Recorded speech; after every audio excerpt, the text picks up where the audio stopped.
that is the universal sound of anticipation. It can be nerve-wracking when we hear it in Jaws, but anticipation and excitement are awesome things. They're products of hope, and hope and faith go hand in hand. Author Philip Yancey wrote, "Faith is trusting in advance what will only make sense in reverse. We have faith because we have hope for the future." I can't wait to be out in the world again. I'm tired of staring at screens for everything. I don't want to watch YouTube or Instagram lives of people playing music in their living rooms. I want to be in an arena experiencing what it's like to see Harry Styles or Billie Eilish live. The real deal. I have plans for these to happen, but no matter how much I want it, it's just not happening yet. So, what am I supposed to do for now? Well, we've hit rewind, we've hit pause. Maybe it's time to fast forward. But how do we fast forward in life? I'd love to have a remote that controlled my life so I could just fast forward right through this quarantine. Well, maybe that's not the right attitude to have. We don't really have to fast forward. We've talked the past couple of weeks about how beneficial this pause can be. We can use this time to look back and grow and connect with our family and God. If we hit fast forward, we would miss all of that. So we don't want to fast forward. We just want to look forward and anticipate what is coming. Hey everybody, my name's Adam. If you don't know who I am, I'm part of the band at the Saturday Night Mass. I've been an altar server for quite a few years, and I'm just generally part of the whole youth ministry program here in St. Alphonsus. Wanted to say we're looking forward so much to having you all come back to the church. Obviously, I've had to put my life on pause like a lot of us have. Can't go to work anymore. Obviously, I can't go to school, so the last 3 months of it are supposed to be the best, and obviously I don't get to go to them now, which is kind of a bummer. But, you're supposed to look at the bright side. Obviously, I'm still doing school online, so keeping me busy, lots of projects and stuff, teachers sending out nice messages, so it kind of keeps you happy, whatever. You're not in a total slump. It's okay, though. But obviously, you don't get to do those last projects with your friends, and you don't get to go on those last field trips, right? For me, I'm a total drama nerd, so I've been in drama my whole life, all the drama classes. And the big thing for grade 12 drama is you get to do a big show at the end of the year. And we don't get to do that, so that's a pretty big bummer. We did get to do our musical, though, which was right before it, so I'm not totally bummed out, but it still would have been nice. And there's a bunch of other stuff, right? You don't get to say bye to some of your teachers. Well, we don't know for sure yet because everything's not technically canceled. It's just on pause, so we don't know how things are going to unfold yet. Sports, stuff like that, right? So right when Corona hit, basically I was finishing up one Frisbee season. We had a chance at winning. It was an indoor one, so we were just a bunch of kids playing with adults for fun. A lot of things are obviously on pause. A lot of things are kind of being taken by storm. For example, April 21st was my birthday, actually. So it's my first ever quarantine birthday. So it was kind of a fun experience, I think. Obviously it was my 18th birthday.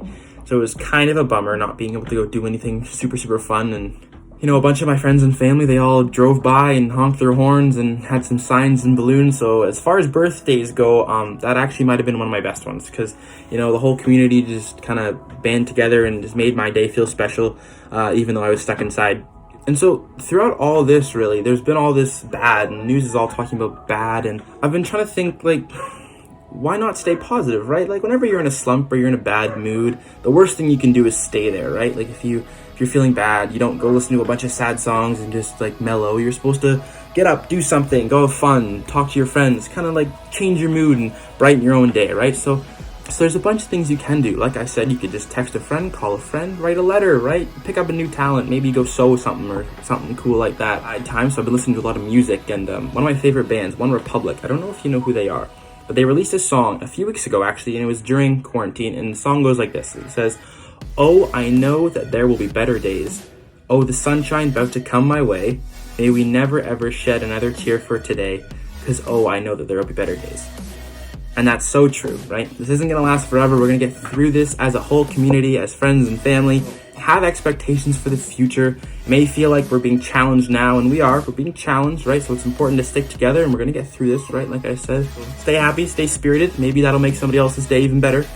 Smiling is the biggest source of medicine, right? Just smile, somebody else might smile. There you go, chain reaction. Now the whole world's smiling because you started smiling, right? Simple as that. So I just wanted to let you know that I'm here for you. Obviously, God's watching over us all right now.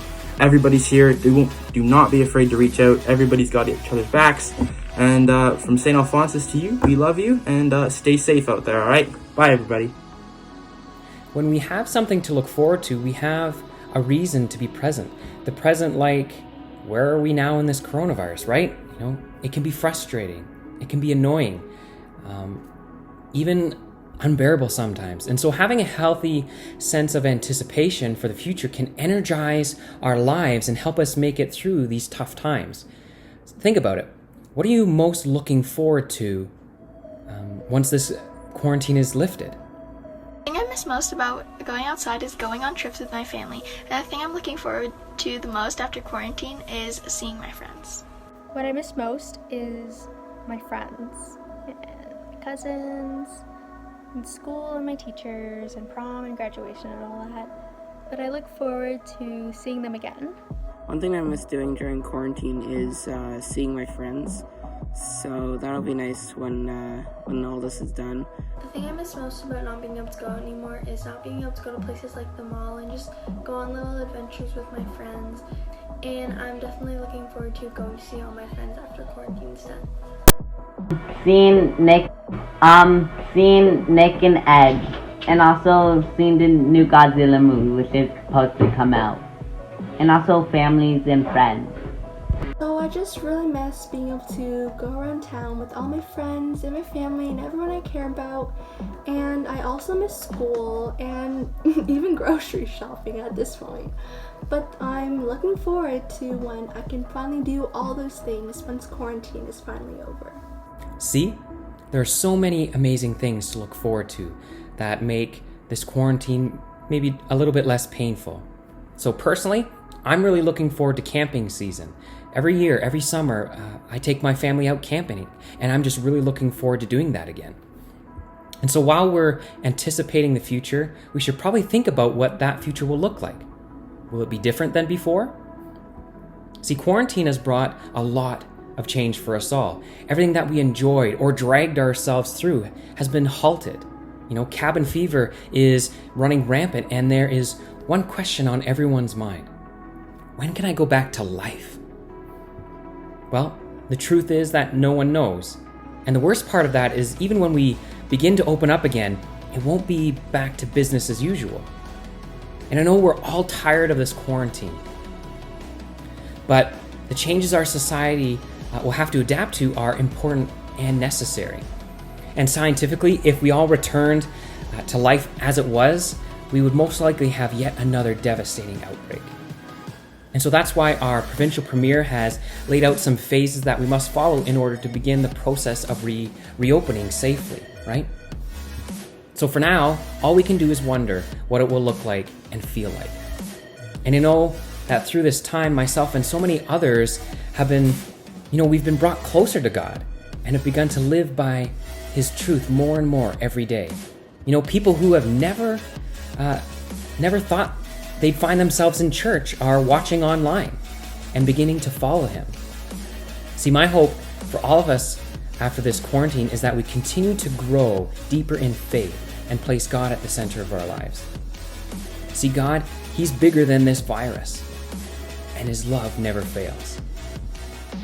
So yes, it will be different, but just like Naomi said, if we place our hope in Christ, He won't fail to save. This difference might be hard to adjust to, but there's a lot of good to come out of it.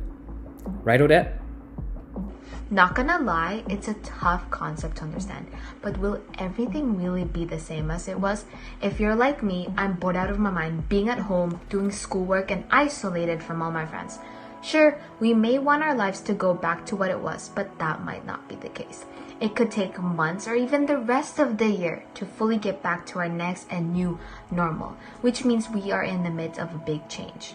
So what do we want this new normal to be? Personally, I want people, including me, to have a newfound appreciation for school and day-to-day activities. The only way we can get to this new normal is by opening our eyes making us realize what can happen and making the most of everything we do. Not to mention showing us how amazingly boring sitting at home is. For seniors, this was their big year for graduations, musicals, and proms. The sad reality is that they lost some big moments of their lives. To you seniors, to look past those losses and focus on all the amazing things you have to look forward to. You take the next big step of your life. Your new normal is even another change. You might be moving to college, getting a job, seeing the world, or whatever you have planned after school. Be excited for that. To everyone else, we still have the opportunity to do all these things throughout high school. We can take advantage of and appreciate the chances we will be given. Let's all anticipate our futures and make the most of everything coming our way after this crisis. So, think about it. What will your new normal be? How can you make it that way? And how can you make a difference? I'm sure eager to get back to my daily routine because despite this tribulation, it's going to be great when we get back out there. You know, it's just like in the Bible when St. Paul the Apostle tells us in Romans 8:18. I consider that the sufferings of this present time are nothing compared with the glory to be revealed for us. See, he's able to get through the tough times by anticipating the good of the future, which is the same place we're in now. So what are you anticipating about the future that is going to help you get through today?